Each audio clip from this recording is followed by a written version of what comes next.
नफरतों के ढेर में यहाँ कई बसे सपेरे हैं। यहाँ वो लोग रहते हैं जो तेरे मुंह पे तेरे और मेरे मुंह पे मेरे हैं।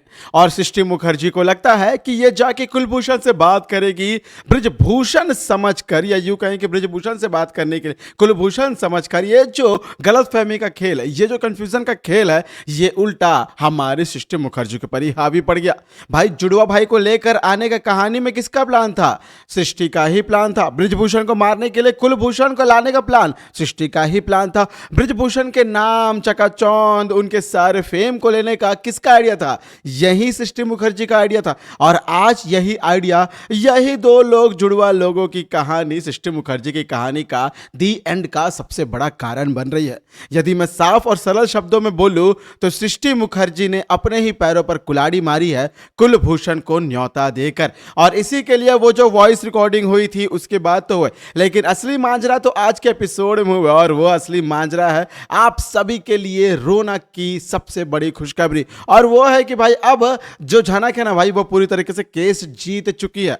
जी हाँ, आज के एपिसोड में भले ही आपको ये नहीं दिखाया होगा, आने वाले 2 से 3 एपिसोड के अंदर झनक को इस केस में एक बहुत बड़ी जीत मिलने वाली है। लेकिन इस जीत के लिए झनक को एक बहुत बड़ी कीमत भी चुकानी पड़ रही है। अब ये जो कीमत है, ये झनक की जिंदगी की सबसे बड़ी कीमत तो बनेगी, लेकिन इसके बदले में क्या झनक को उसकी जिंदगी का सबसे बड़ा एक और तोहफा मिलेगा, और वो है अनिरुद्ध। आइए जानते हैं क्या कुछ होने वाली है झनक की आने वाली फ्यूचर कहानी, और कैसे आज के इस एपिसोड से झनक की आने वाली कहानी पर प्रभाव पड़ेगा। आइए जानते हैं आज के इस खास रिपोर्ट में।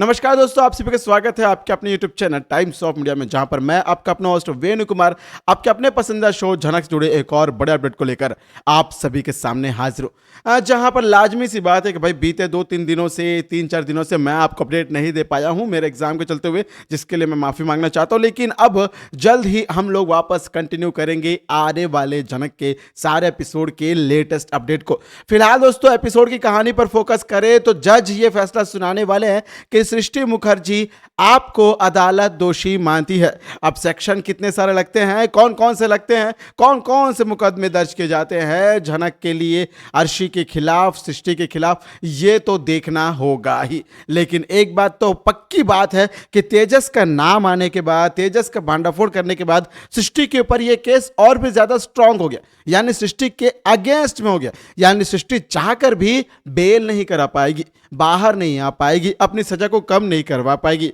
यानी कुल मिलाकर सृष्टि को चारों तरफ से झनक और उसके पिता ब्रिजभूषण ने घेर लिया। हालांकि अलग बात है कि विनायक ने भी केस किया था, विनायक का भी एक पक्ष, लेकिन विनायक को तो इंसाफ अपने आप मिल ही जाएगा, क्योंकि विनायक सृष्टि को सलाखों के पीछे देखना जो चाहता है। लेकिन ताज्जुब की बात है कि भाई इतना सब कुछ होने के बाद भी सृष्टि मुखर्जी अपने आरोप को स्वीकार नहीं कर रही है। अब भला कहावत सुनिए कि कौन सा चोर अपने आप को चोर बोलता है, और इसी के लिए सृष्टि मुखर्जी का भी रवैया कुछ इसी तरीके का है। अब इसका रवैया कैसा भी हो, हमें तो झनक को खुश देखना था, झनक को इस केस को जीतते हुए देखना चाहता था, लेकिन इसके लिए इतनी बड़ी कीमत, ये बहुत बड़ी बात है।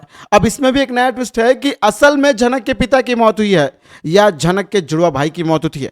इस पे एक अलग से मैंने वीडियो बना के रखा है, लेकिन कहीं ना कहीं झनक को ये जो कीमत चुकानी पड़ रही है, इसके बाद कहानी में एक नया एंगल भी तो आ रहा है, और वो एंगल है झनक और अनिरुद्ध की शादी का। जी दोस्तों, झनक और अनिरुद्ध की शादी का जो प्रोमो आया ना, उसे देखकर मैं ये कह सकता हूं कि ये प्रोमो भी एक तरीके से 70 से 50% ही घटने वाला है। यहां पे झनक पत्नी बनेगी या नौकरानी बनेगी, ये भी एक बहुत बड़ा सवाल है, जिसके ऊपर मैंने एक अलग से वीडियो बना दिया है। लेकिन अभी यदि मुद्दे की बात करूं तो झनक को क्या अपने आप में शर्म है? क्योंकि शर्म होगी तो वो अनिरुद्ध के साथ वापस बॉस हाउस में जाएगी, क्योंकि यदि शादी करनी है तो अनिरुद्ध पहले झनक से शादी करे, फिर पत्नी बनाकर, बहू बनाकर इस घर में लेकर जाए। लेकिन यहां पे वो पहले लेकर आया है, फिर पत्नी बनाएगा, और इनके बीच में अर्शी अपना प्रेगनेंसी का नाटक खेलेगी। तो ये सारे खेल खिलवाड़ों के बीच में झनक की जिंदगी फिर से एक खिलवाड़ की तरह हो जाएगी। या मैं यूं कहूं कि झनक को क्या वापस अपना ये वजूद पाने में दिक्कतों का सामना करना पड़ेगा। भाई झनक को क्या चाहिए? झनक को अनिरुद्ध का प्यार चाहिए, अनिरुद्ध चाहिए। तो क्या झनक को यह सब कुछ बॉस हाउस में रहकर ही मिलेगा जहां पे अर्शी रहती है? सोचिए, ये बहुत बड़ी बात है। यही तो मैं बोल रहा हूं आप लोगों से कि क्या झनक के मेकर्स को बोस हाउस के अलावा कोई और कहानी दिखाने का कोई आइडिया नहीं है, कोई नॉलेज नहीं है। भाई सोचने वाली बात है कि अनिरुद्ध अपने बोस परिवार से नफरत करता है, अपने आबा बाबा जो भी हैं सबसे नफरत करता है, घर में रहना नहीं चाहता है। लेकिन इसके बावजूद भी झनक और अनिरुद्ध इसी हाउस में आते हैं जहां पे अर्शी भी रह रही है। अर्शी तो न जाने कितनी बेशरम बन चुकी है भाई, वो बार बार बोलती है मैं जा रही हूं, मैं जा रही हूं, मैं जा रही हूं, फिर वापस बोलती है मैं आ रही हूं, मैं आ रही हूं, मैं कभी नहीं जाऊंगी। और अब तो हमारे शुभांकर बोस का भी पलड़ा खुल गया है भाई, शुभांकर बोस का भी चिट्टा खुलने वाला है। हालांकि ऐसा कहा जा रहा है कि झनक के मेकर्स ये चाहते हैं कि अब ये जो कहानी है पूरी तरीके से रिवॉल्विंग हो जाए अनिरुद्ध, अर्शी और झनक के लव ट्रायंगल के बीच में। यानी कोई कोर्ट का किस्सा नहीं, कोई सृष्टि नहीं, कोई शुभांकर बोस नहीं, किसी का कोई इन्वॉल्वमेंट ही नहीं। रिवॉल्विंग होगी तो कहानी इन तीनों के इर्द गिर्द ही घूमेगी। यानी ये ट्रायंगल की लव स्टोरी को अब ये लोग मेन फोकस स्टोरी बनाना चाहते हैं।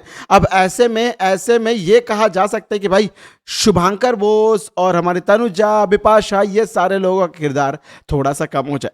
हालांकि झनक के शो में ऐसा तो होता नहीं है, लेकिन यदि ऐसा हो जाए तो भाई बहुत बहुत धन्यवाद होगा मेकर्स आपका, क्योंकि आप लोग ना शो के लीड्स को कम दिखाते हैं, बाकी लोगों को कुछ ज़्यादा ही स्क्रीन टाइमिंग देते हैं। तो इस बात को थोड़ा सा आप चेंज कर लीजिए, इस बात को नहीं, बल्कि इस ये जो है ना भाई, ये कंप्लीट बॉलीवुड मतलब टेलीविजन इंडस्ट्री में ऐसा कहीं नहीं हुआ है जो आपके शो में होता है कि साइड एक्टर्स लीड एक्टर से ज़्यादा दिखाई देते हैं, उनको ज़्यादा डायलॉग देते हैं, उनका ज़्यादा खेल होता है। भाई जैसे अभी हमारे लालौन है, मीनू है, इनकी कहानी ज़्यादा दिखाई जाती है, अप्पू की कहानी ज़्यादा दिखाई जाती है, फिर वो हमारे डॉक्टर साहब की कहानी दिखाई जाती है, फिर तनुजा की कहानी, फिर वो ठम्मी मम्मी, अरे यार।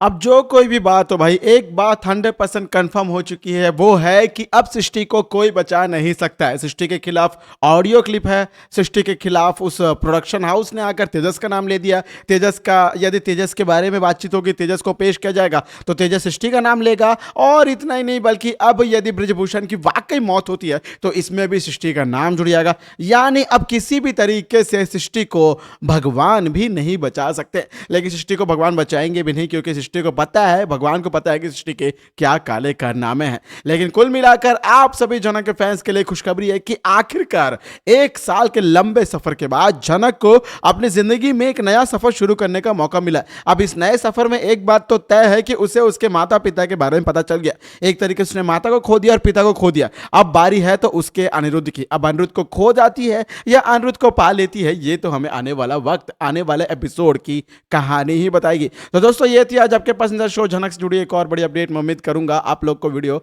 अच्छी लगी हो। बेशक ही दोस्तों वीडियो अच्छी लगी हो तो वीडियो को लाइक करें, शेयर करें और सब्सक्राइब करें दोस्तों आपके अपने चैनल टाइम्स ऑफ मीडिया को, ताकि आप अपने पसंदीदा शो झनक से जुड़े सारे अपडेट को सबसे पहले पा सके। दोस्तों मैं आपका अपना होस्ट वेणु कुमार आपके अपने पसंदीदा शो झनक से जुड़े एक और बड़े अपडेट को लेकर जल्द ही आप सभी के सामने होऊंगा हाजिर।